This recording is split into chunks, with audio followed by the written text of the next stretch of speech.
नमस्कार दोस्तों, स्वागत है आप सभी लोगों का आपके अपने यूट्यूब परिवार में। और दोस्तों, आज हम लोग करने जा रहे हैं सीडीपी का दोस्तों नेक्स्ट टॉपिक, जिसका नाम है दोस्तों सीखने का अर्थ और उसका सीखने का सिद्धांत। और उससे दोस्तों हम लोग करने वाले हैं 30 महत्वपूर्ण एमसीक्यूज़ को आज के सेशन के अंदर।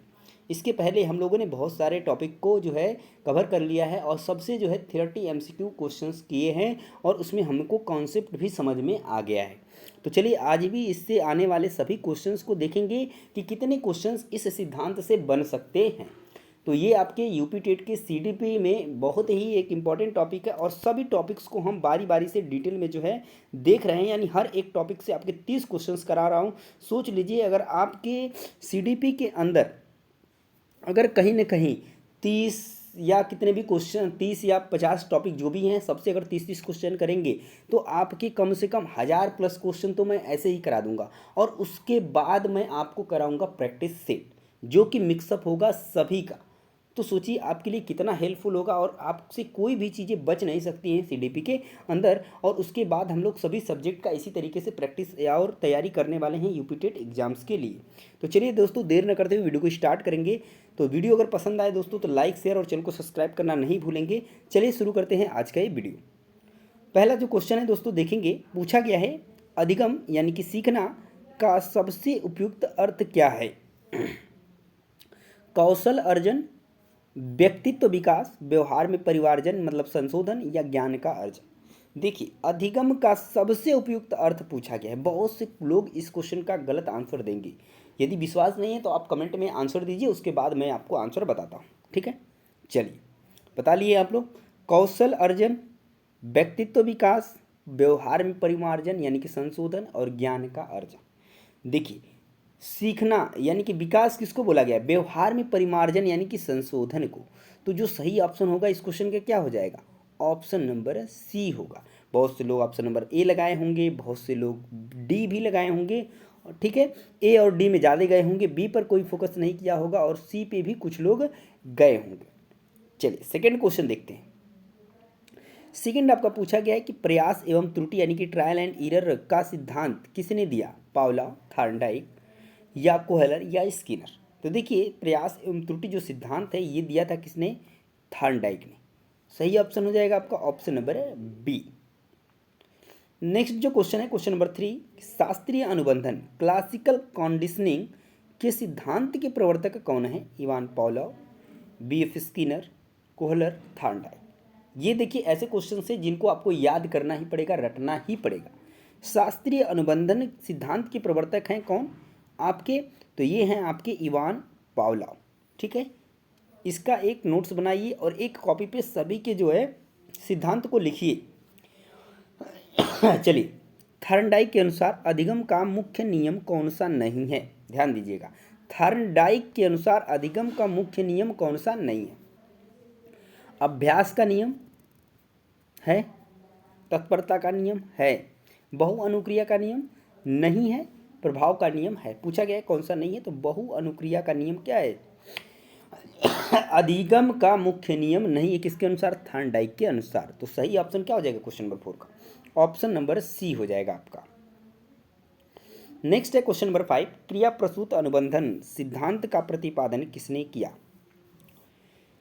हल, थॉर्नडाइक, वाटसन, बी.एफ. स्किनर। क्रिया प्रसूत अनुबंधन सिद्धांत के प्रतिपादन कौन है? तो वो है बी.एफ. स्किनर। 6 नंबर क्वेश्चन है कि सूझ या अंतर्दृष्टि यानी कि इंसाइट लर्निंग का सिद्धांत किसने दिया? Thorndike, Kohler, Pavlov, Skinner. ये सिद्धांत दिया है किसने? आपके कोहलर साहब ने। नेक्स्ट है आपका 7 नंबर क्वेश्चन, अधिगम के किस सिद्धांत को आर.एस. थ्योरी भी कहा जाता है? शास्त्रीय अनुबंधन, क्रिया प्रसूत अनुबंधन, प्रयास एवं त्रुटि, या सामाजिक अधिगम। तो ये जो है आर.एस. थ्योरी किसको कहा जाता है? क्रिया प्रसूत अनुबंधन को हम आर.एस. थ्योरी भी कहा जाता है। याद रखेंगे, ऐसे क्वेश्चंस एग्जाम में आपके डायरेक्टली पूछ दिए जाते हैं। नेक्स्ट है आपका कि सीखने के लिए तत्परता की ओर संकेत करती है क्या? थॉर्नडाइक का तत्परता का नियम, शिक्षार्थियों का सामान्य योग्यता स्तर, सीखने के सातत्य में शिक्षार्थियों का वर्तमान संज्ञानात्मक स्तर, या सीखने के कार्य की प्रकृति को संतुष्ट करने। तो सीखने के लिए तत्परता की ओर संकेत करती है। तो ये करती है किसकी तरफ? थॉर्नडाइक के तत्परता नियम की ओर। क्वेश्चन नंबर 9 है, पुनर्बलन का सिद्धांत किसने दिया? C.L. हल, थॉर्नडाइक, कोहलर या पावलोव? तो ये दिया है किसने? आपने आपका C.L. हल ने दिया है पुनर्बलन का सिद्धांत। नेक्स्ट है आपका क्वेश्चन नंबर 10 है कि समीपता का अनुबंधन सिद्धांत किसने दिया? Edwin गुथरी, Skinner, Pavlov, Watson? तो ये दिया है आपकी किसने? एडविन गुथरी ने। समीपता का अनुबंधन सिद्धांत किसने दिया है? एडविन गुथरी ने आपका दिया है। नेक्स्ट है आपका सामाजिक अधिगम सिद्धांत किसके द्वारा दिया गया? ब्रूनर, अल्बर्ट बंडूरा, जीन पियाजे, वाइगोत्स्की? ये दिया गया है आपका किसके द्वारा? अल्बर्ट बंडूरा के द्वारा, सामाजिक अधिगम सिद्धांत। नेक्स्ट है आपका चिन्ह अधिगम सिद्धांत, साइन लर्निंग थ्योरी के प्रतिपादक कौन है? Edward Tolman, Kohler, Skinner, Thorndike?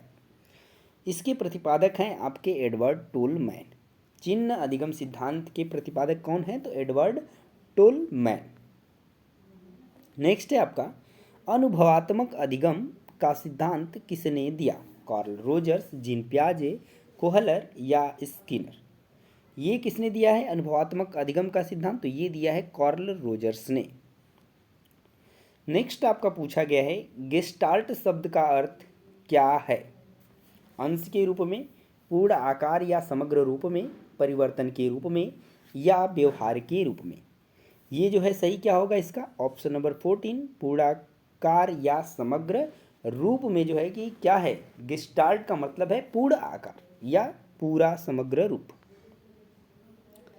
Next है आपका पियाजे के अनुसार संज्ञानात्मक विकास की कितनी अवस्थाएं होती हैं? तो इन्होंने 4 अवस्थाओं के बारे में बताया था और ये आपके राइट आंसर हो जाएगा ऑप्शन नंबर बी। नेक्स्ट आपका पूछा गया है कि क्षेत्रीय सिद्धांत यानी कि फील्ड थियरी के प्रतिपादक कौन है? Kurt Lewin, Kohler, Koffka, Pavlov? तो इसके प्रतिपादक हैं आपके कुर्ट लेविन। सही ऑप्शन हो जाएगा आपका ऑप्शन नंबर ए। नेक्स्ट है आपका रॉबर्ट गैने ने अधिगम की सोपानिकी में कितने प्रकार बताए? सही ऑप्शन होगा आपका ऑप्शन नंबर सी, 8 प्रकार बताए थे। नेक्स्ट है आपका वाइगोत्स्की के अनुसार अधिगम में सबसे महत्वपूर्ण कारक क्या है? सामाजिक अंतःक्रिया, आनुवंशिकता, शारीरिक विकास, व्यक्तिगत विकास? आपने पढ़ा है वाइगोत्स्की के अनुसार अधिगम में जो सबसे महत्वपूर्ण कारक है वो क्या है? सामाजिक अंतःक्रिया है। राइट आंसर हो जाएगा आपका option number A. Next question पूछा गया है कि अधिगम वक्र यानी कि लर्निंग कर्व में पठार क्या दर्शाता है? सीखने में उन्नति, सीखने में अवनति, सीखने में स्थिरता या सीखने की समाप्ति? पठार का मतलब है क्या? सीखने की स्थिरता को दर्शाता है, यानी कि सीखने में कोई भी उन्नति नहीं हो रही हो तो वो पठार को दर्शाता है। नेक्स्ट है अधिगम के प्रभाव नियम का क्या अर्थ है? अभ्यास से सीखना, संतोषजनक परिणाम से सीखना दृढ़ होता है, तैयारी से सीखना, नकल से सीखना? इसका मतलब होता है संतोषजनक परिणाम से सीखना दृढ़ होता है। किसका नियम? प्रभाव नियम का अर्थ होता है। नेक्स्ट है आपका मेटाकॉग्निशन का क्या अर्थ है? दूसरों के बारे में सोचना, अपनी स्वयं की चिंतन प्रक्रिया के बारे में सोचना, समाज के बारे में सोचना या केवल याद करना? मेटाकॉग्निशन का अर्थ होता है कि अपनी स्वयं की चिंतन प्रक्रिया के बारे में क्या करना? सोचना। नेक्स्ट है आपका 22 अन्वेक्षण अधिगम डिस्कवरी लर्निंग की अवधारणा किसने दी? जेरोम ब्रूनर, पियाजे, वाइगोत्स्की, स्किनर? इसके प्रतिपादक कौन हैं? तो जो ये जेरोम ब्रूनर है। अन्वेक्षण अधिगम की अवधारणा किसने दी है? जेरोम ब्रूनर ने दी है। नेक्स्ट है आपका व्यवहारवाद यानी कि बिहेवियरिज्म का जनक किसे माना जाता है? जेबी वाटसन, पावलोव, स्किनर, थॉर्नडाइक? इसके जो जनक माने जाते हैं व्यवहारवाद के वो माने जाते हैं जेबी वाटसन। नेक्स्ट है सीखने का स्थानांतरण यानी कि ट्रांसफर ऑफ लर्निंग क्या है? एक जगह से दूसरी जगह जाना, पूर्व ज्ञान को नए सीखने में प्रभाव, याददाश्त कम होना या विषय को भूल जाना? इसका सही अर्थ है सीखने का स्थानांतरण, पूर्व ज्ञान का नए सीखने में उसका प्रभाव पड़ना। नेक्स्ट है आपका, सीखने की प्रक्रिया में अभिप्रेरणा का क्या कार्य है? सीखने के प्रति रुचि जागृत करना, याददाश्त तेज करना, अनुशासन बनाए रखना या विषय को कठिन बनाना। सीखने की प्रक्रिया में अभिप्रेरणा का अर्थ है सीखने के प्रति क्या करना, रुचि जागृत करना। नेक्स्ट है आपका 26, मैस्लो के आवश्यकता पदानुक्रम में सबसे उच्च स्तर की आवश्यकता कौन सी है? सुरक्षा की आवश्यकता, सामाजिक आवश्यकता, आत्मसिद्धि या शारीरिक आवश्यकता। तो मैस्लो के आवश्यकता पदानुक्रम में सबसे उच्च स्तर होती है किसकी? आपकी आत्मसिद्धि की, सेल्फ एक्चुअलाइजेशन की। नेक्स्ट है आपका प्रोग्राम लर्निंग। अभिक्रमित अनुदेशन का संबंध किस सिद्धांत से है? शास्त्रीय अनुबंधन, क्रिया प्रसूत अनुबंधन, सूझ का सिद्धांत या क्षेत्रीय सिद्धांत। इसका संबंध है आपका क्रिया प्रसूत अनुबंधन सिद्धांत से। नेक्स्ट है दूध का जला छाछ भी फूंक फूंक कर पीता है, यह अधिगम के किस नियम का उदाहरण है? अभ्यास का नियम, आत्मीकरण या सामान्यीकरण का नियम, तत्परता का नियम या बहु अनुक्रिया का नियम। यह किसका एग्जाम्पल है? तो यह एग्जाम्पल है किसका? आत्मीकरण या सामान्यीकरण के नियम का। नेक्स्ट है आपका क्वेश्चन नंबर 29 कि आधुनिक मनोविज्ञान में अधिगम का मुख्य केंद्र क्या है? शिक्षक, पाठ्यक्रम, शिक्षार्थी यानी कि बाल केंद्रित या विद्यालय भवन। देखिए, जब भी आधुनिक मनोविज्ञान में अधिगम का मुख्य केंद्र माना जाएगा, हमेशा ही शिक्षार्थी को केंद्र में रखा जाता है। सही ऑप्शन हो जाएगा आपका ऑप्शन नंबर सी। नेक्स्ट है आपका कि पावलोव के प्रयोग में घंटी जो है क्या थी? स्वाभाविक उद्दीपक थी, अनुबंधित उद्दीपक थी, स्वाभाविक अनुक्रिया थी या इनमें से कोई नहीं। तो क्या थी आपकी घंटी? तो ये थी आपकी अनुबंधित उद्दीपक। क्या थी? अनुबंधित उद्दीपक थी। राइट आंसर हो जाएगा आपका ऑप्शन नंबर बी। तो दोस्तों, ये थे आपके सीखने के सिद्धांत से 30 महत्वपूर्ण क्वेश्चंस। इसमें आपके जो क्वेश्चंस पूछे जाते हैं थॉर्नडाइक, पावलोव, स्किनर, जीन पियाजे, वाइगोत्स्की, इन सभी से जो है क्वेश्चन पूछे जाते हैं और डायरेक्टली पूछ लिया जाता है कि इसके प्रतिपादक कौन है। तो इनसे जो है कि पढ़ना आप नहीं भूलेंगे। इनसे आपके 4 से 5 नंबर जो है सीडीपी के अंदर कंफर्म होने हैं। इस टॉपिक के अंदर बहुत ही इम्पोर्टेंट टॉपिक आपका है, तो इसको आप पूरी अच्छी तरीके से देखेंगे। और वीडियो आपको कैसी लगी है ये भी कमेंट में बताएंगे। और इस तरीके से हम लोग नेक्स्ट जो है टॉपिक से अगले 30 क्वेश्चंस को देखेंगे। तो उसको देखने के लिए चैनल को सब्सक्राइब और बेल आइकन को प्रेस करना नहीं भूलेंगे दोस्तों। तो मिलेंगे नेक्स्ट वीडियो में, तब तक के लिए जय हिंद।